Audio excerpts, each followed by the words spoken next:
Good evening. I'm Shannon Bream in for Brett Baer. There is new evidence tonight that Obama administration aides were primarily concerned with protecting the president's public image 7 weeks before the election and advancing the false explanation blaming an internet video for the Benghazi terrorist attacks. Chief Intelligence Correspondent Catherine Herridge says the new revelations go to the heart of the administration. An email sent 3 days after the Benghazi attack leads directly to the White House and suggests a senior advisor to President Obama played a central role preparing former UN Ambassador Susan Rice for the Sunday talk shows, where she blamed an anti-Muslim internet video for the deaths of 4 Americans. Among more than 100 pages of documents obtained by Judicial Watch as part of a federal lawsuit is an email from Ben Rhodes, an assistant to the president and Deputy National Security Advisor for Strategic Communications.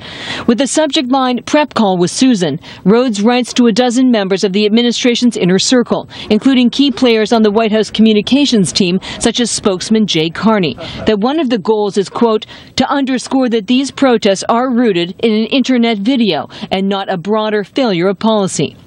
The president of Judicial Watch said the documents read like a PR strategy, not an effort to provide the best available intelligence to the American people. The goal of the White House was to do one thing primarily, which was to make the president look good, blame it on the video, and not on the president's policies. The Rhodes email is significant because it was not part of the 100 pages of emails released last May by the administration. And in recent congressional testimony, the former CIA deputy director said it was Rice, not the agency, that linked the video to Benghazi. When she talked about the video, my reaction was that's not something that the analysts have attributed this attack to. Also this week, 3 leading Republicans wrote to the House Foreign Affairs and Senate Foreign Relations Committees asking them to compel the administration to explain who briefed Rice and whether State Department or White House personnel were involved.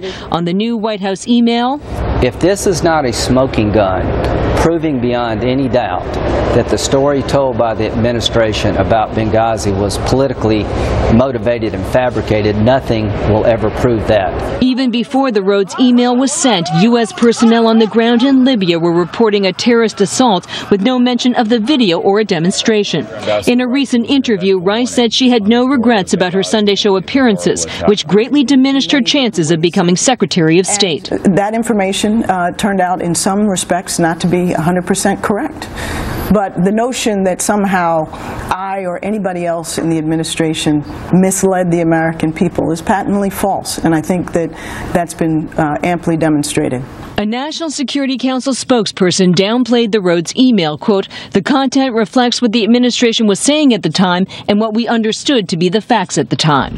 The administration's statement did not address Fox's principal questions. Did White House personnel, specifically Rhodes, brief Rice before the Sunday talk shows?